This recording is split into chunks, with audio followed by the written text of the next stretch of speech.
Hello everyone. In this tutorial, I'll show you how to quickly perform preliminary pond sizing in InfoDrainage using built-in tools and automated sizing methods. By the end of this workflow, you'll have an optimized pond design that's ready in just a few steps. We'll cover how to create a pond from a CAD base layer, generate an initial storage estimate, and refine the design based on simulation results to arrive at a preliminary sized pond suitable for high-level design. With that covered, let's jump into the workflow. So before we jump into the workflow for creating a pond directly in InfoDrainage, it's worth noting that there's an alternative workflow that allows you to import a pond directly from Civil 3D. If you're interested in that approach, refer to the accompanying tutorial linked here.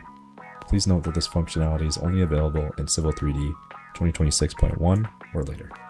Okay, so now we're going to open up InfoDrainage, and we're going to open up the file that was made in the previous tutorial called hydraulic design, or you can open the file called preliminary pond sizing. So now we're going to make sure that the base plan overlay is loaded into the plan. So if it's not loaded, you could go ahead and right click CAD data and import the file called baseplan.dwg attached to the demo dataset. So once the base plan is loaded in, we're going to go to the plan tab and we're going to enable snap mode by clicking the snap icon. So now we're going to go to the toolbox and we're going to expand the stormwater controls. Then we're going to left click and drag the pond icon into the pond location on the plan. So once that's dragged in, we're going to zoom in and we're going to start tracing out the pond outline. So we can follow the outside line here and just click around. So once that's done, you can select the select icon. So now we're going to double click the pond icon to access the pond editor. We're going to change the exceedance elevation to 19 and the base elevation to 10. Freeboard will be set to 12 inches. So now we're going to set the depth to match the value here. So we're going to set that to 9. Now we're going to copy the same value for the area at 9 feet into the 0 feet column to create a rectangular shaped pond. Now we're going to open up the sizing calculator. And we're going to change the method to side slope. And we're going to change the side slope to 0.25, and this will represent 4:1 sloping. We're going to maintain the top area and press OK. Now we're going to set the Manning's end value. So we're going to click the Advanced tab and change the Manning's end value to 0.03. Now we can go ahead and press OK. Now we're going to perform a quick storage estimate. Select the Results tab and click Inflow Summary. So here we're going to make a note of the total drainage area to the pond in acres, so 6.624. We're going to go back into the pond editor by double clicking the pond icon. Then we're going to click the sizing calculator. And we're going to select quick storage estimate.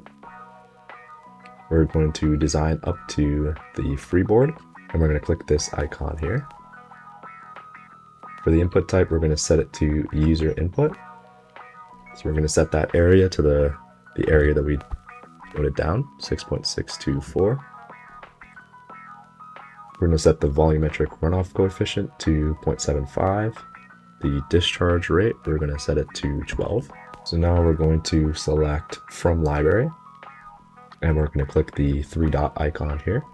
We're going to select the drop down for design storms and click the user defined rainfall and select the add icon. We're going to create from IDF, so click this. And then select the drop down. We're going to select Virginia storms, and we're going to select the 100 year. We're going to press OK. We're going to set the duration to the 2 hours, and we're going to click the temporal pattern. Then we're going to select add. We're going to set this to rainfall depth. Now we're going to open up the Excel file called Virginia Storm Data with Depths, and this is attached to the demo dataset. So once we have that open, we're going to copy the duration values up to the 2 hour mark So 5 all the way to 120. We're going to copy that, and we're going to paste that in here. Then for the cumulative column, we're going to select the depths all the way to the 2-hour mark, and then we're going to paste that into the cumulative column. So now we're going to go back to the storms column and select the drop down for temporal pattern and select this. Now we're going to press OK to exit out. Then we're going to select the user-defined rainfall, and we're going to select the calculate.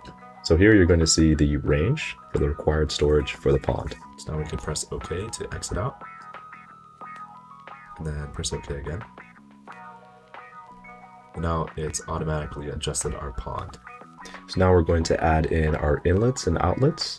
So we could select the inlets tab, select the plus icon, and keep it to point inflow.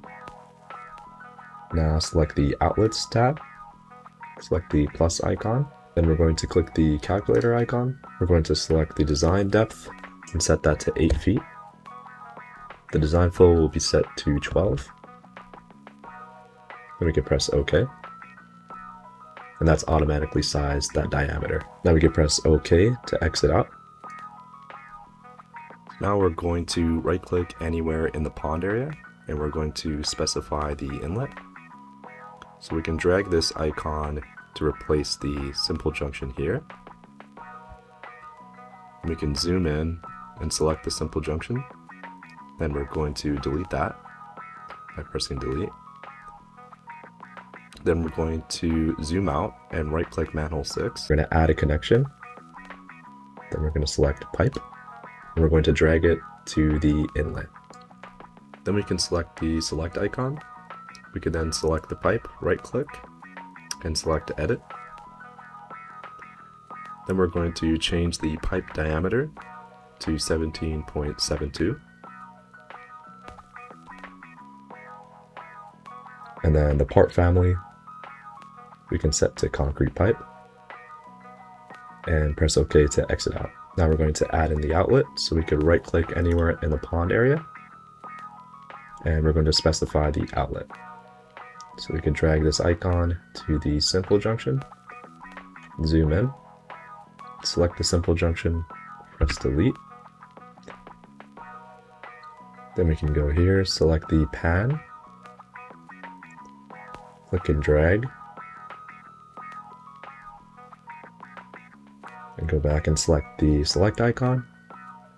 And we're going to right click the outlet, select the drop down for add connection, and select pipe. And we're going to connect this to the existing. Now we're going to select the select icon again. We're going to right click the pipe, click edit. So here we're going to change the diameter to 14.76. And we're going to change the downstream invert to 8. Then we're going to set the part family to concrete pipe, and then we can press OK to exit out. Now we're going to run a simulation. So we're going to click the analysis tab, select the analysis criteria. We're going to set it to static. Then we're going to click the drop down, select Virginia storms, and we can press OK. We're going to go back and select the analysis tab, and then we're going to validate our model. So here we can see that there's an inlet that's not connected properly. So we can go ahead and fix that. So press OK. We're going to double click the connection to the existing, and we're going to select the inlet. Then we're going to select this inlet here, and we're going to delete that by selecting the minus icon. So we're going to press OK. Now we're going to go back into the analysis tab, select validate, and that fixed the error there. So now press OK. So now we're going to run the simulation by selecting the go icon. So here we can see the results. We can select the all storms, then select the critical storm, Here you can see the total volume that ends up in the pond, which is around 8,500 cubic feet. And we still have 78% of the pond that's available, so the pond is significantly oversized. So let's exit out of this. Let's double click the pond to open the pond editor. So here we can select the sizing calculator. Then we could do quick storage estimate. And we can change the volume to 10,000. And press OK. So here you can see the pond has been adjusted and shrunk to around 14,000 cubic feet. So we can press OK. Now you can see the update in the cross-sectional area here. So we can run the simulation again by selecting analysis. Press go. And select all storms, critical storm. So you can see that the pond has been shrunk. Only 49% is available now. And you can work with other values and other attributes in the pond editor to further decrease this. Exit out here. For best practice, a good final step is to set a flow path. So we can do that by scrolling down in the tree view. Right click flow path, select add. We're going to select the upstream manhole, and we can select the connection to the existing. Now we can right click the flow path, select show profile. And we can look, so now we can look at the simulation in real time. We can select the 100 year here. And we can press the play button here. And it'll show your system working in real time. So now we can exit out of that, and we can go ahead and save this file as. We're going to call this preliminary pond sizing.